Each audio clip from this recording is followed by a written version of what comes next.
കുന്നത്തൂർ താലൂക്കിൽ കൊടുവൺ പകുതിയിൽ ഉള്ള ചെന്നീർക്കര ദേശത്തിന്റെ തലസ്ഥാനമായിരുന്നു കൊടുവൺ പള്ളിയാറ ദേവി ക്ഷേത്രത്തോടനുബന്ധിച്ചുള്ള ഭാഗം. പള്ളിയാറ ദേവി ക്ഷേത്രത്തിന് വടക്ക് കിഴക്കായിട്ട് ഈ ആസ്ഥാനത്ത് ഭരിച്ചിരുന്ന കൊട്ടാരവും മറ്റു കാര്യങ്ങളുടെയും ദൃശ്യങ്ങൾ അടുത്ത സമയം വരെ കാണാമായിരുന്നു. AD 9-ാം നൂറ്റാണ്ടിൽ ചെന്നീർക്കര രാജ്യം ഭരിച്ചിരുന്നത് ശക്തിഭദ്രൻ എന്ന രാജാവായിരുന്നു. ദക്ഷിണേന്ത്യയിൽ ആദ്യമായി ഒരു സംസ്കൃത നാടകം രചിച്ച് ലോക പ്രസിദ്ധി നേടിയ വ്യക്തിയായിരുന്നു ശക്തിഭദ്രൻ.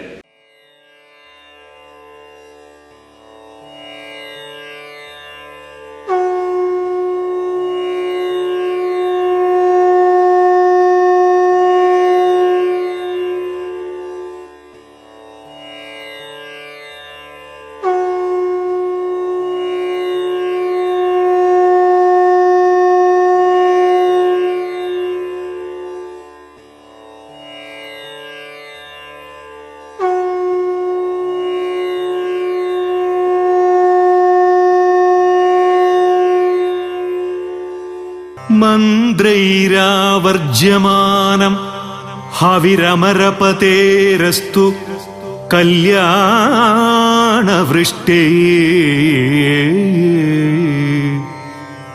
ധന്വീ സങ്കൽപ്പജന്മാ സരപസമഭതേ സായകാൻ സംഹരേത രാജാനോ രാജധർമ്മ പ്രണിഹിത മനസോ മൗലിരത്നം വഹന്ത പ്രജ്ഞായാതു പ്രസാദം പ്രതിദിനമവധൂയാന്തരാബദ്ധമൗനം. അങ്ങനെയുള്ള വിവിധ നാടകത്തിന്റെ വിവിധ മേഖലകളിൽ തന്റേതായ വ്യക്തിമുദ്ര ലഭിച്ച ശ്രീ കൊടുവൺ ഗോപാലകൃഷ്ണൻ പരിചയപ്പെടുത്താൻ ഏറെ സന്തോഷമുണ്ട്. പ്രിയപ്പെട്ട ഗോപാലകൃഷ്ണൻ, ഇന്ന് ഇങ്ങനെയൊരു വേദിയിൽ അങ്ങനെയുമായി സംസാരിക്കാൻ കഴിയുന്നത് വളരെ സന്തോഷം. സംസ്കൃത നാടക രചിക്കണമെന്ന് തോന്നിയപ്പോൾ പലതരത്തിലുള്ള നാടകങ്ങൾ, മലയാള നാടകങ്ങൾ, കുട്ടികൾക്ക് വേണ്ടിയൊക്കെ അമർച്ചൽ നാടകങ്ങളൊക്കെ രചിച്ചു സംവിധാനം ചെയ്തു. എങ്കിലും സംസ്കൃത നാടകം രചിക്കണമെന്ന് തോന്നിയപ്പോൾ ആശ്ചര്യപ്പെടാൻ സംസ്കൃത നാടകം ഞാൻ ഏകദേശം ഒരു 4-5 വർഷമായി ചെയ്തു. നാടകം രചിക്കുകയും സംവിധാനം ചെയ്യുന്നു. പക്ഷേ ഏകദേശം ഒരു 4 വർഷമായിട്ട് എൻ്റെ മനസ്സിൻ്റെ ഉള്ളിൽ ശക്തിഭദ്രനെ കുറിച്ചുള്ള ഒരു നാടകം ഉണ്ടാകുക, ആശ്ചര്യചൂടാമണി ഉണ്ടാകുക എന്നൊരു പ്രചോദനം ഈ മനസ്സിൻ്റെ ഇടത്തട്ടിൽ നിന്ന് ഇങ്ങനെ ഉയരാറുണ്ട്. അതിനെ 2 വർഷത്തെ തീർത്തും നല്ലൊരു അധ്വാനം തന്നെ അതിന് വേണ്ടി. ശക്തിഭദ്രനെയും ആശ്ചര്യചൂടാമണിയെ കുറിച്ച് കുറെ കാര്യങ്ങൾ പഠിക്കുകയും അതിനെക്കുറിച്ച് അറിവുള്ള ആൾക്കാരെ നേരിട്ട് കാണുകയും ചെയ്താണ് ഈ നാടകം. സംസ്കൃത നാടകം പ്രത്യേകിച്ച് ആശ്ചര്യചൂടാമണി കൂടിയാട്ടം ആയിട്ടൊക്കെ ബന്ധപ്പെടുത്തിയാണ് അദ്ദേഹം എഴുതിയത്. അപ്പൊ അതിൽ നിന്ന് നമ്മുടെ ഈ ആധുനിക ലോകത്തേക്ക് നാടകത്തെ കൊണ്ടുവന്നപ്പോൾ ധാരാളം അനുഭവങ്ങളുണ്ടായിരുന്നല്ലേ? ഉണ്ടായിട്ടുണ്ട്. എങ്കിലും തീർച്ചയായും നമ്മുടെ അയ്യപ്പുട്ടി സ്വാമിയുള്ള ആൾക്കാരൊക്കെ ഈ സംസ്കൃതത്തിൽ നിന്നും മലയാളത്തിലേക്ക് തർജ്ജമ ചെയ്ത് വെച്ചിരുന്നതിന്റെ മലയാള വാക്കുകളും അതിന്റെ അർത്ഥങ്ങളും അതിനെ തൊട്ട് താഴെ ഉള്ളത് കൊണ്ട് നമുക്ക് വേഗം സംഭവം മനസ്സിലാക്കുവാനും എഴുതാനും സാധിച്ചു. രചന മാത്രമല്ല, പിന്നീട് രംഗത്തിനുള്ള സംവിധാനങ്ങളുണ്ട്. സംവിധാനത്തിൽ ഇതേതരത്തിലുള്ള ബുദ്ധിമുട്ടുണ്ട്. അതെ, സംവിധാനം മാത്രമല്ല, നാടക രചന, സംവിധാനം, അതുപോലെ തന്നെ അതിന്റെ സെറ്റിങ്സ്, മേക്കപ്പ്, കോസ്റ്റ്യൂം, എല്ലാ ഘടകങ്ങളും നാടകത്തിന്റെ പശ്ചാത്തലത്തിൽ രചനയിലുണ്ടായിരുന്ന ബുദ്ധിമുട്ടായി തോന്നിയില്ല. എനിക്ക് ഓരോ ദിവസവും നാടകത്തിന്റെ ഓരോ ഏടുകൾ എഴുതുവാൻ ആവശ്യമായിരുന്നു. അത് ശക്തിഭദ്രനായതുകൊണ്ടും ആശ്ചര്യചൂടാമണിയായിരുന്നു.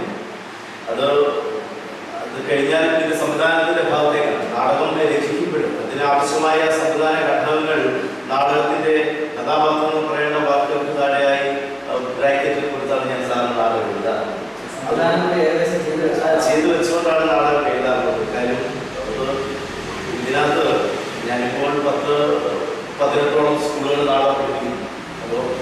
എല്ലാം കൂടി ഒന്നിച്ചു വരുമ്പോൾ ഒന്നിൽ നിന്നും മറ്റൊന്നും മാഞ്ഞു പോകാതെ അതിന്റെ സംവിധാനം പോലും താഴെ എഴുതിക്കൊണ്ടാണ് നാടകം രചിക്കാറ്.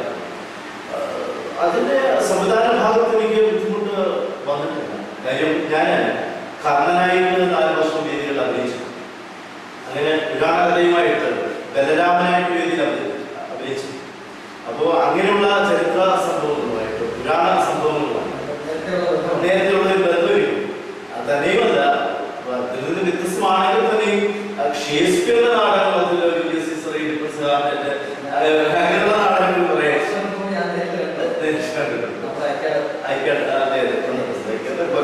പല ജില്ലകളിലെ നാടകങ്ങൾ വെച്ചിട്ടുണ്ട്. അങ്ങനെയാണ് തവണ മികച്ച നടനുള്ള ഈ വിഭീഷണൻ ആശ്ചര്യ ചൂടാമണി ഞാൻ കൊടുമണ്ണുകാരൻ എന്നതിൽ, കൊടുമണ്ണ് ജനിച്ച ഒരു വ്യക്തി എന്നതിൽ, നാടകരംഗത്ത് ഇപ്പോൾ പ്രവർത്തിക്കുന്ന ഒരു വ്യക്തി എന്നതിൽ എന്നെ കഴിവിൽ വിധമുള്ള സംഭാവന വരുന്ന തലമുറയ്ക്ക് ശക്തിബദ്ധൻ എന്താണെന്നുള്ളതും ആശ്ചര്യ ചൂടാമണി എന്താണെന്നുള്ളതും പുതിയ തലമുറയെ പറഞ്ഞു പഠിപ്പിക്കുക എന്നുള്ളതാണ്